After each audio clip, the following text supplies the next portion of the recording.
अस्सलाम वालेकुम। मेरा नाम हाफिज़ वली मोहम्मद। आप देख रहे हैं हमारे YouTube channel work flavour by Wali. आज हम बनाएंगे दाल माश। दाल माश कितने किस्म की होती है?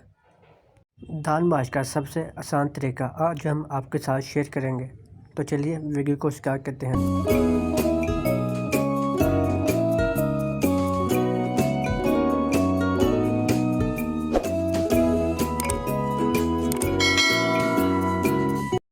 सबसे पहले हम ग्रेवी बनाएंगे। ग्रेवी के लिए जूसर लें, जूसर के ऊपर जग लगा दें।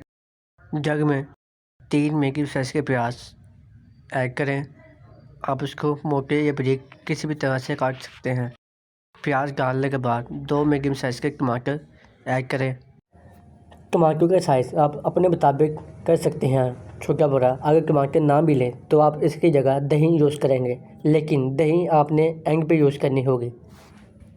उसके बाद 8 से 10 सब्ज़ मिर्चें ऐड करें। सब चीज़ें डालने के बाद पानी ऐड करें हाफ़ कप के करीब। हाफ़ कप से ज़्यादा पानी नहीं डालेंगे, नहीं तो ग्रेवी को सुखाने में बहुत टाइम लग जाएगा। अब इसको ढक्कन दें और ग्रेवी को ब्लेंड होने के लिए छोड़ दें। पानी आपने थोड़ा ही डालना है ताकि थोड़ा सा जूसर को कैगा वगैरह भी कर लें, ताकि जल्दी से जल्दी हो जाए। नहीं तो जैसे मर्ज़ी आपको मुनासिब लगे, अगर आप पानी ज़्यादा डालना चाहिए तो आप डाल सकते हैं, लेकिन ये आप देख लें तकरीबन ग्राइंड होने वाला है। ग्राइंड होना शुरू भी हो गया। अब इतना पानी ही मेरे मुताबिक आप डालें। ग्रेवी ब्लेंड करने के बाद हम पतीली की तरफ आते हैं। सबसे पहले एक पतीले में 1 चम्मच घी डालें। घी का वज़न 125 ग्राम है। घी को अच्छे से मेल्ट कर लें। मेल्ट से मुराद बिल्कुल ही गर्म करें। गर्म करने के बाद हम इसमें ग्रेवी ऐड करेंगे। आप घी की जगह ऑयल भी यूज़ कर सकते हैं, लेकिन ऑयल फिर आपने 100 ग्राम डालना होगा। घी चिकनाई वाला होता है, इसलिए आपने 125 ग्राम डालना है। घी को मेल्ट होने के बाद ग्रेवी ऐड कर दें। अब इसको अच्छे से भूनें। भूनने से पहले हम इसमें कुछ चीज़ें ऐड करेंगे, जैसे कि लाल मिर्चें 1 चम्मच, 1 चम्मच नमक, 1 चम्मच कुटा हुआ धनिया और हाफ़ टेबल स्पून हल्दी ऐड करेंगे। ग्रेवी को हिलाने से पहले ये सब चीज़ें ऐड करना लाजमी है, नहीं तो नमक नीचे लग जाता है। सब चीज़ें डालने के बाद एक दफ़ा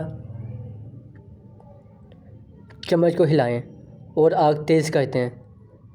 जब भी कोई मसाला या कोई चीज़ भुनी जाती है या भुनाई होती है तो उस सूरत में आग तेज़ करना लाजमी है।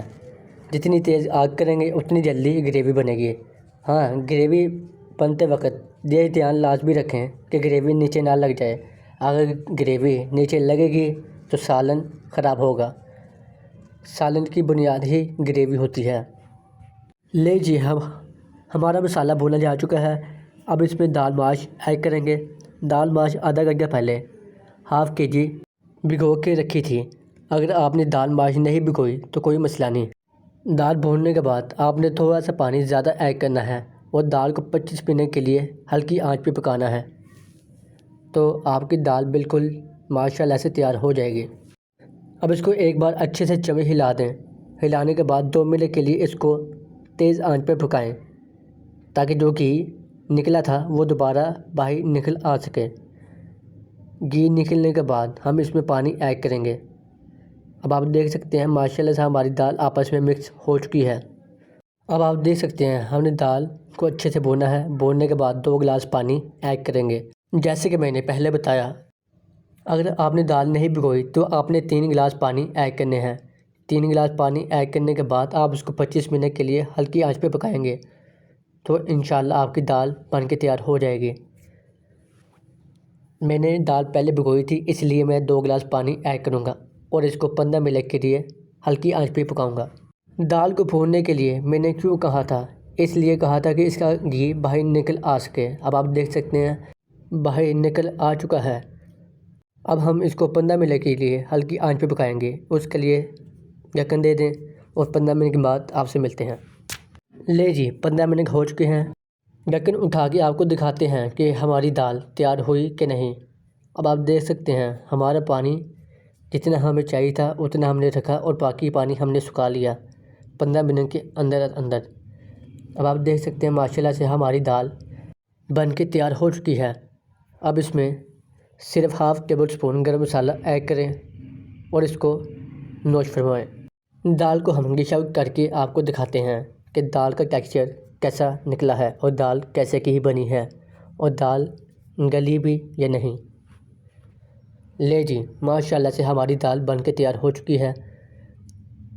आप अपने घर में ज़रूर ट्राई कीजिए। अपने घर वालों को और मेहमानों को इस दाल के बारे में लाजमी बताएं। उम्मीद है आपको दाल हमारी पसंद आई होगी। मिलेंगे हम आपको किसी और वीडियो में किसी और टॉपिक के साथ। तब तक के लिए हमें दीजिए इजाज़त। अल्लाह निगहबान।